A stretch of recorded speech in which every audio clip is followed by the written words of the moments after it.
السلام عليكم ورحمة الله. برحب بالجميع في كل مكان. أهلا بيكم في حلقة جديدة من حلقات كوليكشن. برحب بكل متابعي القناة النهاردة إن شاء الله، وإهداء مني لحبيبتي اللي طلبت نتعلم باترون لمفرش سفرة دائري بكشكشة أو كسر. هنتعلم نعمل الباترون ده كده، وإزاي بنقدر نعمل كسر منتظمة داير ما يدور، وكمان إزاي نقدر نتحكم في حجم الكسر وحجم المفرش. من الباترونات السهلة والسريعة، ما بتاخدش أي وقت، عبارة عن تكرار لكام سطر بيتكرروا على طول الباترون. اتمنى يعجبكم. وقبل ما نشوف باترون النهارده، خليني اذكر كل حبايبي واصدقائي اللي بيشوفوني او بيتابعوني لاول مره انه دايما على صندوق الوصف هتلاقي اللينك الرئيسي للقناه، ومن خلاله تبقي على الصفحه الرئيسيه وتقدري تتابعي كل الاشغال والتطبيقات اللي نزلناها مع بعض. اما دلوقتي خلينا نشوف الادوات وطريقه التطبيق لباترون النهارده. الادوات اللي هستخدمها، هشتغل على خيوط الكريستال المكرمية الفرنساوي الرفيعة. هستخدم لونين مختلفين، بس طبعا تقدري تستخدمي اي خامة متوفرة عندك وحابة تشتغلي منها، خاصة وتكون مناسبة للمفارش زي الخيوط القطن. هشتغل عليها بإبرة رقم 3 مليمتر. هحتاج لإبرة التنظيف وللمقص. وأول خطوة هعمل الحلقة السحرية على السبابة والأوسط بالشكل ده كده. بلف طرف الخيط مرتين وبنزل أسفل أول فتلة، بسحب رقم 2 وهلف إيديا في نفس الوقت نفس الفتلة هي رقم 2، هطلع بيها من الحلقة اللي على الإبرة، وبكده يبقى اتكونت معايا الدايرة السحرية على بداية العمل. دلوقتي هبتدي ارتفع بسلسلة واحدة، ومش هعتبرها من عدد الغرز بتاعتي. جوه الدايرة دي هنشتغل 7 غرزة حشو. بدخل بالشكل ده كده، هسحب الخيط الغرزة البسيطة اللي هي حلقتين وبطلع منها، ودي كده تبقى اول غرزة. وهكرر بنفس الطريقة، بدخل جوه الدايرة واسحب الخيط الغرزة البسيطة حلقتين وبطلع منها، وهكرر بنفس غرزة الحشو كده لحد ما اكون 7 غرز بنفس الطريقة كده. الغرزة رقم 3 4 5 6 7. بعد ما اشتغلت 7 غرز جوه الدايرة بالشكل ده كده، باجي على بداية الخيط بتاعي وهسحبه علشان اقفل سنتر الدايرة بالشكل ده كده، وهروح على اول غرزة اشتغلتها وهدخل اقفل غرزة منزلقة. خلي بالي ان هنا في سلسلة ارتفاع مش هشتغل عليها، هشتغل على اول غرزة حشو من ال7، فهدخل واسحب الخيط واطلع من الحلقة اللي على الابرة. زي ما احنا شايفين اتكون عندنا الدور الاول. على الدور رقم 2 هرتفع ب5 سلسلة، 1 2 3 4 5 بالشكل ده كده. هعتبر ال3 سلاسل هما غرزة عمود بلفة والسلسلتين فراغ، فهلف الخيط بالشكل ده. وعلى الغرزة اللي جاية وعليها الدور على طول هدخل في حلقتين الغرزة وهسحب الخيط واشتغل عمود بلفة. العمود العادي اللي هو حلقتين في حلقتين. اذا انا يعتبر اشتغلت عمود سلسلتين عمود، وهكرر بنفس الطريقة كده. بشتغل سلسلتين فراغ، هلف الخيط وعلى الغرزة اللي جاية على طول مش هفوت ولا غرزة، بدخل في حلقتين الغرزة بالشكل ده كده وهسحب عمود بلفة. 3 حلقات وبشتغلوا حلقتين في حلقتين زي ما احنا شايفين كده. هكرر على مدار الدور كله سلسلتين فراغ، هلف الخيط وعلى الغرزة اللي جاية وعليها الدور بشتغل عمود بلفة، وهكذا ولحد نهاية الدور. وصلت على نهاية الدور بنفس طريقة العمل. منساش بعد اخر غرزة اشتغلت عليها بالشكل ده كده اخد سلسلتين الفراغ اللي باخدهم قبل ما اقفل منزلقة على سلاسل الارتفاع. كنا ارتفعنا هنا ب5 سلاسل على البداية، وانا هقفل في السلسلة رقم 3 1 2، وفي السلسلة رقم 3 هسحب غرزة منزلقة وهقفل الدور. بعد كده على الدور اللي جاي علشان ارتفع ويكون ارتفاعي سليم هنشتغل على الفراغات. فعلى اول فراغ على طول هنتقل، بس هنتقل ازاي؟ على الغرزة اللي جاية وعليها الدور على طول على السطر كده هشتغل كمان منزلقة، ثم على الفراغ نفسه هشتغل منزلقة، وبكده ابقى انتقلت جوه الفراغ. جوه كل فراغ هنشتغل 4 عمود بلفة. فهرتفع على البداية ب3 سلسلة هعتبرهم اول عمود، وهلف الخيط على الابرة وعلى نفس الفراغ هو هلف الخيط بالشكل ده كده. معايا 3 حلقات وهشتغل من نفس العمود حلقتين في حلقتين كده. العمود رقم 2 هلف الخيط، وفي نفس المكان العمود رقم 3 هلف الخيط والعمود رقم 4. بكده ابقى اشتغلت على الفراغ 4 اعمدة اللي هو الارتفاع و3 اعمدة بالشكل ده كده. تمام. بعد كده هاخد سلسلة فراغ واحدة وهنتقل على الفراغ اللي جاي على طول، فراغ السلسلتين، وهشتغل بنفس الطريقة 4 عمود بلفة. هلف الخيط مرة واحدة بالشكل ده كده وبدخل جوه الفراغ اللي جاي وهكون 4 عمود بلفة. 1 2 3 4. اذا بنفس الطريقة ولحد نهاية الدور كل فراغ بيقابلنا بنشتغل 4 عمود بلفة. منساش ان انا باخد سلسلة فراغ قبل ما اشتغل على الفراغ اللي بعده، وهكذا هكرر بنفس الطريقة ولحد نهاية الدور.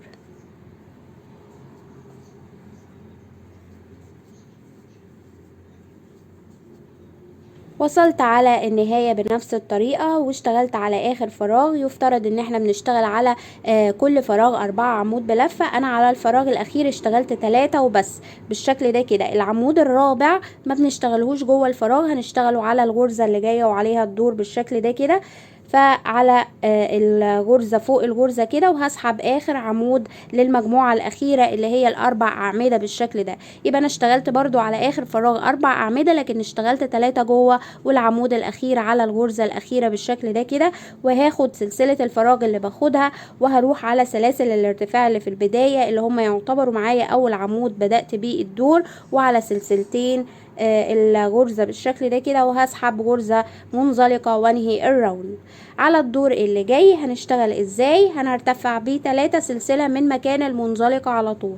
هنرتفع 1 2 3 وهعتبرهم بيحلوا محل الغرزة اللي انا واقفة عليها. وبعد كده هلف الخيط. يفترض ان انا عندي على كل مجموعة 4 اعمدة، على كل عمود منهم هشتغل عمود بلفة. فعلى الغرزة اللي جاية وعليها الدور بشتغل عمود بلفة.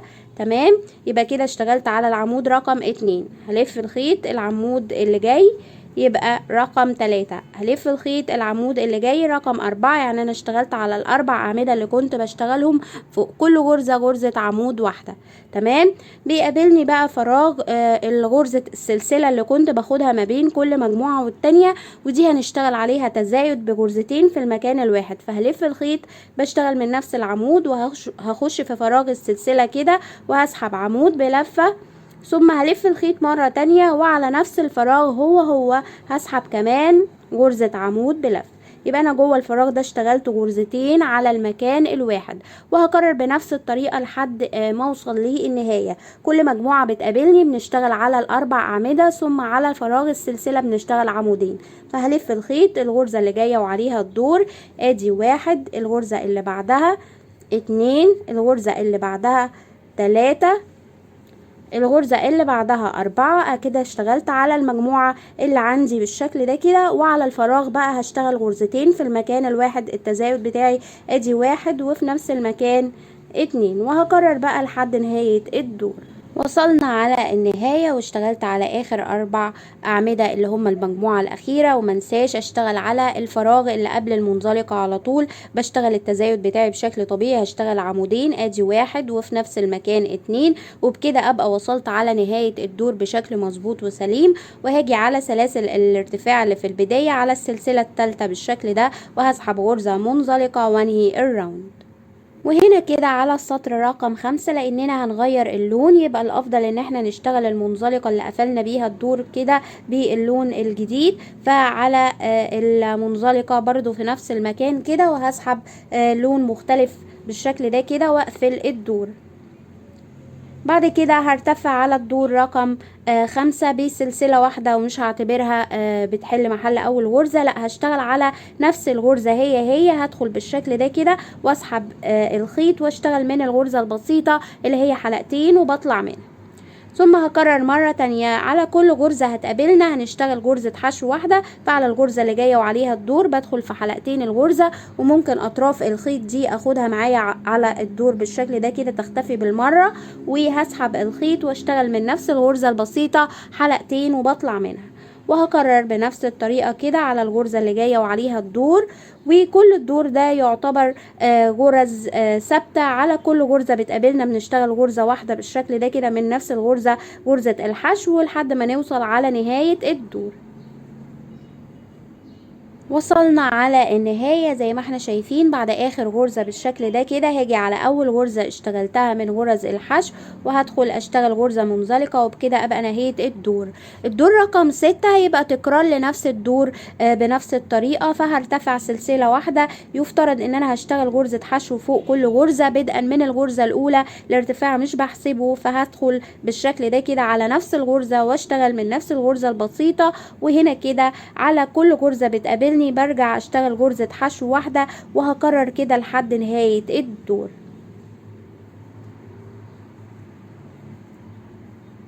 وصلت على النهاية زي ما احنا شايفين. ممكن تلاقي انه الشغل قوس معاكي حاجة بسيطة جدا، يعني شايفين كده، لكن ما تقلقوش على السطر اللي بعد كده بيرجع يتظبط معانا مرة تانية. فبالشكل ده انا كده اشتغلت يعني سطرين من غرزة الحشو ووصلت على النهاية. والفكرة هنا ان احنا هنرجع نكرر الباترون ده لحد ما نكبر بالمفرش على القياس اللي احنا حابينه. هنرجع نكرر من السطر اللي عليه الفراغات، يعتبر من السطر رقم 2 لحد السطر رقم 6. يبقى من 2 ل6 هنرجع نكرر الباترون مع بعض. وانا هنا كده على النهاية المفترض ان انا ارجع اغير اللون مرة تانية. فعلى المنزلقة اللي هقفل بيها الدور ببتدي اسحب اللون الاساسي مرة تانية بالشكل ده.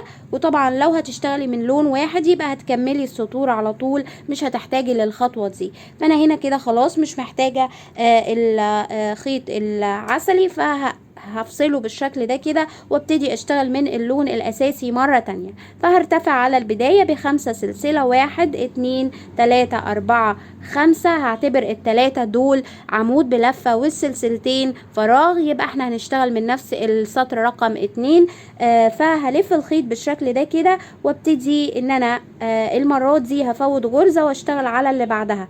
فهفوت الغرزة دي وعلى الغرزة اللي جاية وعليها الدور هدخل اشتغل غرزة عمود بلفة من العمود العادي 3 حلقات، وبشتغله حلقتين في حلقتين زي ما احنا شايفين مع بعض كده. وهكرر بقى بنفس الطريقة، باخد سلسلتين فراغ وهلف الخيط بفوت غرزة واشتغل على اللي بعدها غرزة عمود بلفة، واكرر سلسلتين فراغ وهلف الخيط بفوت غرزة واشتغل على اللي بعدها غرزة عمود بلفة، وبنفس التكرار بقى ولحد نهاية الدور. وصلنا على نهاية الدور. منساش بعد اخر عمود بشتغل السلسلتين الفراغ اللي باخدهم، وهنا كده هيبقى متبقي عندي سلسلة واحدة هفوتها وهروح على سلاسل الارتفاع اللي في البداية على السلسلة رقم 3 وهقفل غرزة منزلقة وانهي الدور. وعشان انتقل ويكون ارتفاعي سليم لازم اروح على اول فراغ هنا كده، فعلى الغرزة اللي جاية على طول بشتغل كمان منزلقة، ثم ببتدي جوه الفراغ نفسه هدخل بالشكل ده واشتغل منزلقة، وبكده ابقى انتقلت.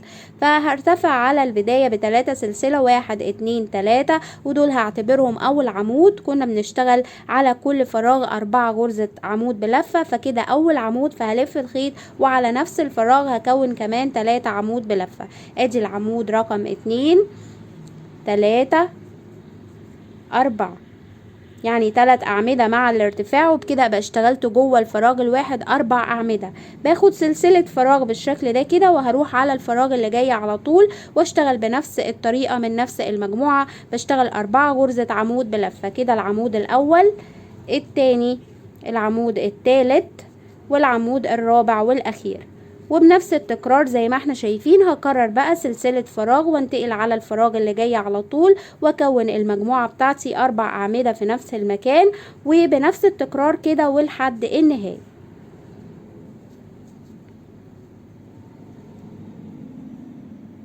وصلت على نهاية الدور، وزي ما احنا شايفين رجع الباترون اتفرد معايا مرة تانية. وهنا كده على النهاية بعد ما اشتغلت على اخر فراغ اشتغلت المجموعة بتاعتي بشكل طبيعي 4 أعمدة كده. فهاخد السلسلة اللي باخدها منساهاش وهقفل منزلقة على سلاسل الارتفاع اللي على النهاية بالشكل ده كده، وانهي الراوند بالمنزلقة.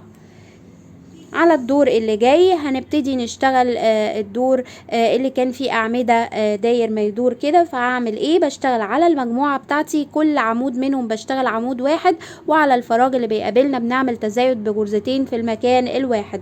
اذا هرتفع من مكان المنزلقة كده ب3 سلسلة، ودول بيحلوا محل اول عمود من المجموعة بالشكل ده. وهلف الخيط العمود رقم 2، هدخل في حلقتين الغرزة وهسحب عمود بلفة، ثم هلف الخيط الغرزة اللي جاية وعليها الدور عمود بلفة، هلف الخيط الغرزة اللي بعدها عمود بلفة. اذا اشتغلت على المجموعة بتاعتي اللي هم ال4 أعمدة بالشكل ده كده، فوق كل غرزة غرزة واحدة.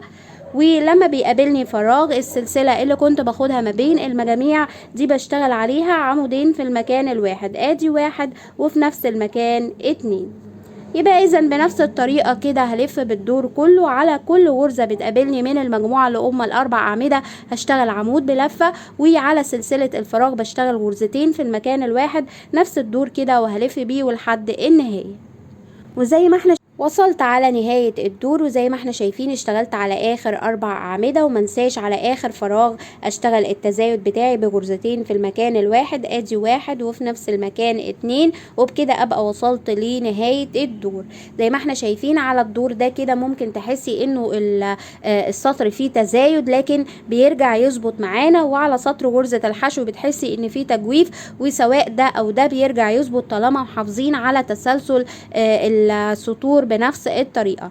فانا هنا كده على النهاية يفترض على السطرين اللي جايين هنرجع نكرر سطرين غرزة الحشو مرة تانية، وعلى النهاية هنا كده هنبتدي بقى نسحب اللون العسلي مرة تانية. ففي المنزلقة اللي هقفل بيها الدور بالشكل ده بسحب اللون اللي عليه الدور، وعلى مدار دورين جايين السطرين اللي جايين بنشتغل غرزة حشو واحدة فوق كل غرزة، يعني دي سطور ثابتة على يعني كل غرزة غرزة واحدة. فانا هنا كده هو هبتدي ارتفع سلسلة واحدة ومش هعتبرها بداية الغرز، لا، على نفس الغرزة هي هدخل اسحب غرزة حشو بالشكل ده كده من الغرزة البسيطة حلقتين وبطلع منها.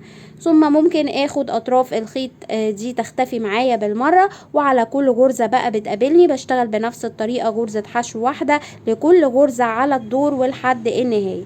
طبعا سطرين متتاليين بنفس الطريقة بالشكل ده كده، ونرجع نشوف الخطوة اللي جاية.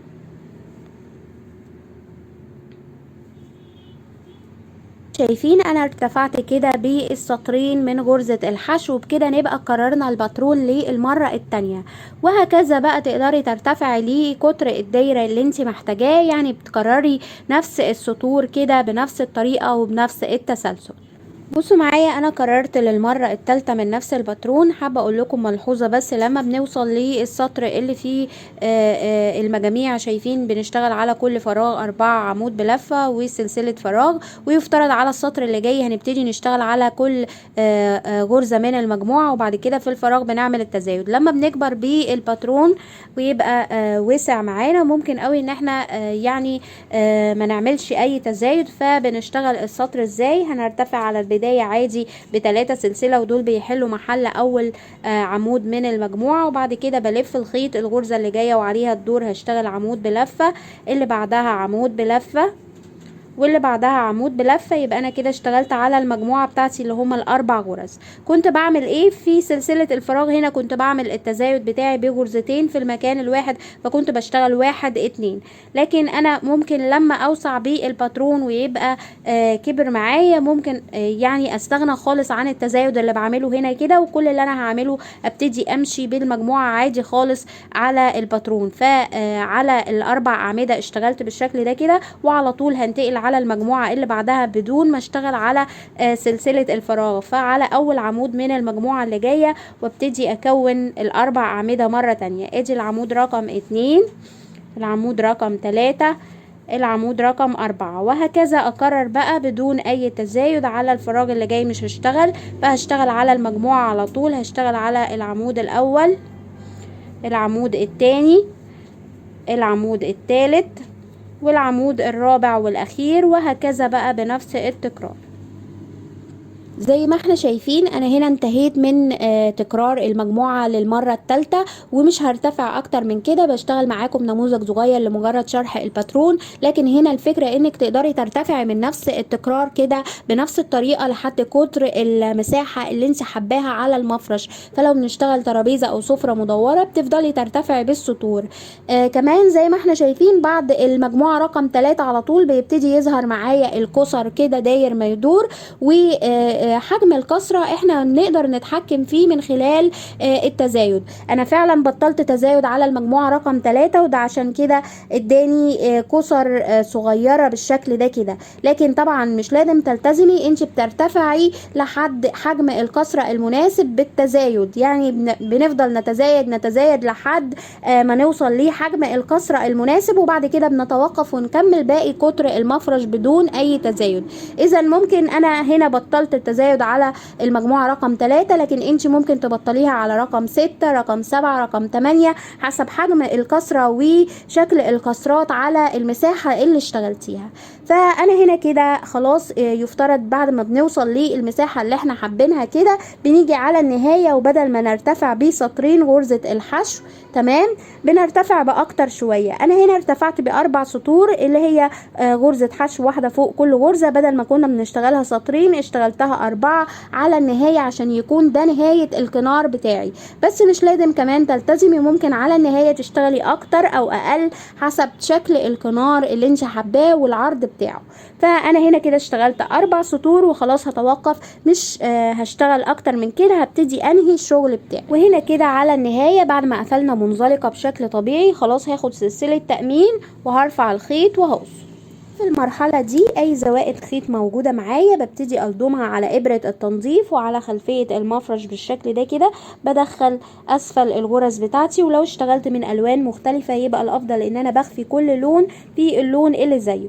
فبالشكل ده كده هبتدي اخد غرزتين تثبيت واتخلص من زيادة الخيط بقصها، وكل الزوائد هننضفها بنفس الطريقة. بكده يبقى انتهى باترون النهاردة. وهنا في النهاية انا استخدمت الكلفة اللي بشكل الوردة الجاهزة كده، ممكن يعني نستخدمها متصلة او بنفصلها كمان، كل وردة مستقلة كده. انا حطيتها ما بين القصر داير ما يدور بالشكل ده كده اقدر اثبتها. وطبعا ده فكرة للتزيين، لكن مش لازم ابدا تلتزمي، ممكن قوي يعني تحطي ورود او تحطي خرز او ما تحطيش خالص زي ما تحبي، او تدخلي فيها الوان في المفرش نفسه.